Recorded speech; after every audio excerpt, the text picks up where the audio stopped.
जांच कैसे करते हैं और इनका डायग्नोसिस कैसे होता है।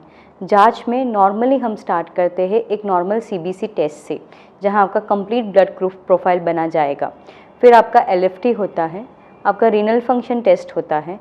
रीनल फंक्शन टेस्ट में यूरिया, क्रिएटिनिन, ये सारी चीज़ें होती हैं। आपका यूरिन रूटीन माइक्रोस्कोपी होता है, यूरिन में भी आपका प्रोटीन्स देखा जाएगा। रेडियोलॉजिकल एग्जामिनेशन में आपका सोनोग्राफी किया जाएगा पेट का और किडनी, यूरेटर, ब्लैडर का। आपका सिटी स्कैन होगा, सिटी स्कैन के आधारित आपका पेट स्कैन किया जाएगा और ट्यूमर को लोकलाइज किया जाएगा कि उसका साइज़, उसका स्प्रेड कैसा है। अगर ये स्प्रेड ज़्यादा हो गया है, जैसे कि हम लोग स्टेज 4 और स्टेज 3 की बात कर रहे हैं अभी, स्प्रेड कैसे होता है, क्योंकि ये अगर कैंसर का कैप्सूल फूट जाता है और वो लिम्फ और ब्लड की द्वारा पूरे बॉडी में फैल जाता है, तो ये कभी कभी लिम्फ नोड्स में, लंग्स में और बाकी की जगह पे पसर सकता है। इसीलिए उनको मेटास्टेटिक कैंसर की ओर से किया जाता है।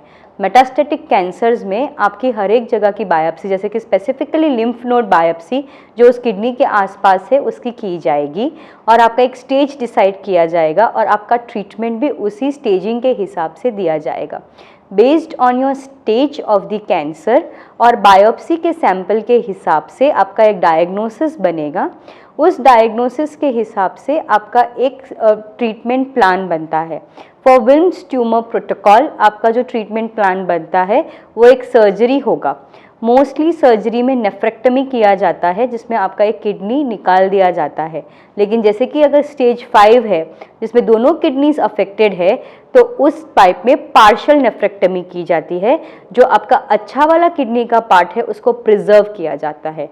फिर आपको कीमोथेरेपी बेस्ड रेजिमेंट चालू होता है फॉर फ्यू साइकिल्स, और आपको रेडिएशन की अगर ज़रूरत पड़ती है तो रेडिएशन भी दिया जाता है। This is a multi modality treatment protocol, जिसमें सर्जरी और आपका कीमोथेरेपी और रेडिएशन का इस्तेमाल किया जाता है।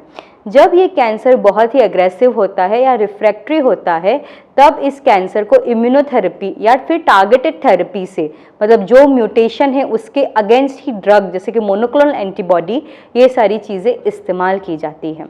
जब 1950s में विल्म्स ट्यूमर्स और रीनल सेल कार्सिनोमा की बात होती थी, तो हम लोग बोलते थे कि ये सारी चीज़ों का treatment curative rate is just 45 to 50%।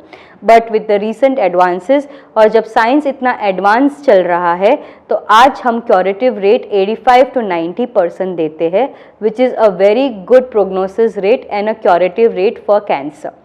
दूसरी एक चीज़, जो ये ट्रीटमेंट होने के बाद भी आपका एक लंबा फॉलोअप रहता है, जिसमें आपका CBC, USG monthly, 3 monthly, 6 monthly के हिसाब से हम उसको टपके में डिवाइड करके आपको फॉलोअप के हिसाब से बुलाया जाएगा।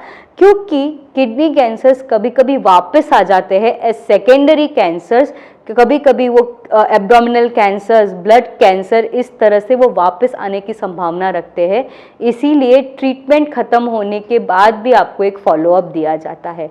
अगर आपको और माहिती चाहिए किडनी कैंसर्स के बारे में या और बच्चों के कैंसर्स के बारे में, please visit our website www.cancerpune.com।